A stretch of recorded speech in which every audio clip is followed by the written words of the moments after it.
Sure, so we're going to go on to the approve, disapprove now. So the question here is, overall, do you approve or disapprove of the president's performance over the last 3 months? Now, we're in a time of change globally. You look at Emmanuel Macron in France, unexpected. Donald Trump, who saw that coming in America?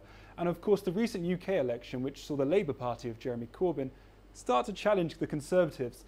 Now, although you see the total saying disapprove 49% and approve only 46%, I'm wondering, could these start to suggest that Kenyans are looking for a bit of a change? They want, those protest votes that really captured the Trump election, captured the other global elections.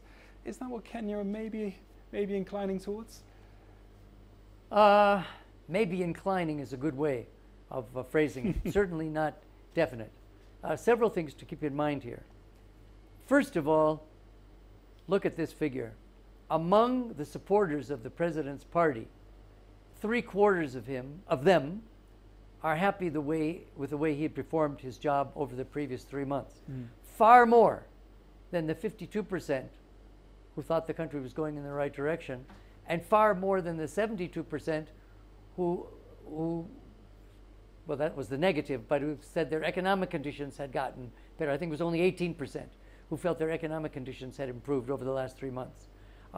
So many more people on the president's side of the equation are willing to vote for him than they would just be reacting to either household economic conditions or the country's direction. So the second thing you have to look at is those base numbers at the bottom of those two columns. We've got more Jubilee supporters than opposition supporters.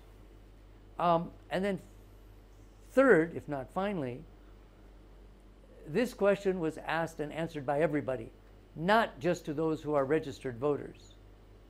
And we know that of the 26 or 27 million adult Kenyans, we only have about 19 million who are registered as voters, which is hardly 65, 70%. So many of these people, about a third of them, are not going to be voting. Okay. Couldn't vote even if they wanted, because they're not registered. That's even without knowing what voter turnout would be. It shows that if the president is going to be reelected, it's not going to be by an overwhelming majority. But there's certainly nothing in such a figure which would exclude the possibility, and quite a reasonable possibility, that he would be elected, re-elected. Because if we go next, we look at the confidence that people have in Kenyatta, and we've talked, we've discussed the identity-wise, but they believe subjectively that the economy is worsening, that Kenya is going in the wrong direction, that not many people even have that much confidence in him. Yet, Kenyatta has over 60% confidence here, whereas his competitor, Odinga, falls down to 4th. Now, why is that? If you look at the red, the negative, no confidence at all, as you said, his main rival has more than 1/3 of the population, not the electorate, but the population, who clearly would never vote for him. Only 1/4 of the population, 25%, say they have no confidence whatsoever in the president. So when we're talking about negatives, the negatives for Odinga are obviously higher than they are for the president. But remember that even if there's only one post of president in the country, there are also running mates, there are also close political associates. So these figures in no way indicate an actual election outcome, but they certainly do suggest, as you say, that from the period in May when this survey was done up till the 8th of August, when people will vote, the former Prime Minister Raila Odinga and his running mate Kalonzo Musyoka had, and presumably still have, some considerable catching up to do. Okay, so we're going on next now, and this gives us a sort of trend idea, trend map that shows which political party coalition do you feel closest to, if any. Now this is broken down from January 2014 all the way to May 2017. As you see, Jubilee takes pole position for most of it, and consistently. Yet we're drawn to June of 2016 where things start to change. Although it's a percentage drop, it does suggest that things may be going a little bit downhill. Whereas NASA, on the other hand, who have consistently come second place, they start to hot up from August 2015. They sort of hot up, and the race here, 45% to 41%, that's quite tight. So after this, campaign-wise, how much, in your experience, can campaigning have on the effect of these percentages? Good. First thing to note, this 7% increase in support for the opposition, or at least for NASA, from January to May, we can suggest, without having proof, that until the 27th of April, Kenyans did not know who their candidates would be for president and deputy. Indeed, there was almost as much, if you look at the media reports, almost as much contestation, if not acrimony, within opposition circles in competing for these nominations for president and deputy, as there was between the opposition as a whole and the ruling Jubilee government of Uhuru Kenyatta. That question was answered, as I said, on April 27th. And I think that helps us to understand why there was this 7% jump.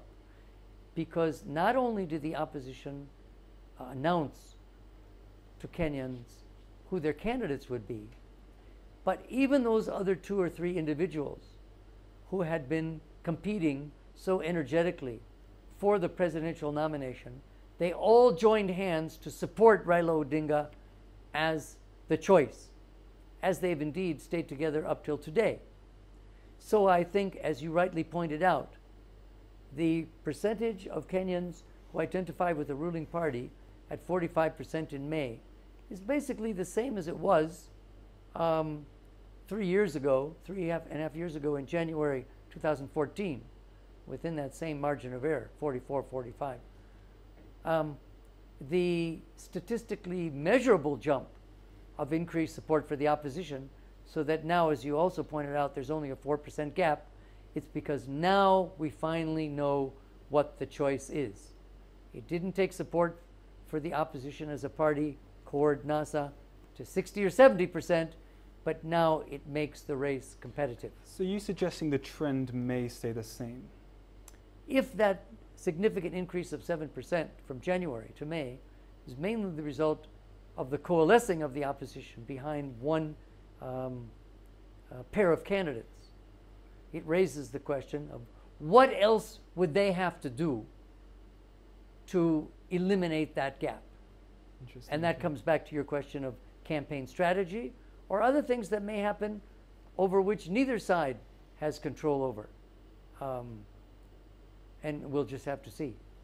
Well, this is the thing. Now, this is perhaps one of the most important, in my opinion, from the survey. It's, if elections were held today, who would you vote for as president and deputy president? Now, is this it? Is this what the election is going to be?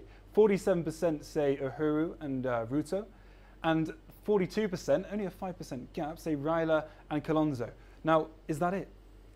Of course not, or maybe. I mean, we don't know. First of all, we don't know the 8% who said they were undecided and the 2% who RTA, that is, they refused to answer the question. That's 10%. If more than 2/3 of them go to one side or another, that could make a difference in the election. We don't know what it would take for those people who were undecided then to make up their mind, although we're asking them in the current survey if they've changed recently from one candidate to another or from undecided to decided. Why? Is it because any of the local races? Is it because anything they've seen in public? Foreign visits. Who knows what it might be? Obviously, it's a mixture of reasons. Keeping in mind, according to the Kenyan Constitution, in order to win outright, you need more than 50% of the votes. Now, if we remove these respondents who didn't answer the question, just take them out, that puts Uhuru Kenyatta at around 53%, and Raila Odinga at around 47%. So if only those who answered our question in May vote, and again, we know some of them are not registered voters, then to get back to your question, that would be it. But so much can happen.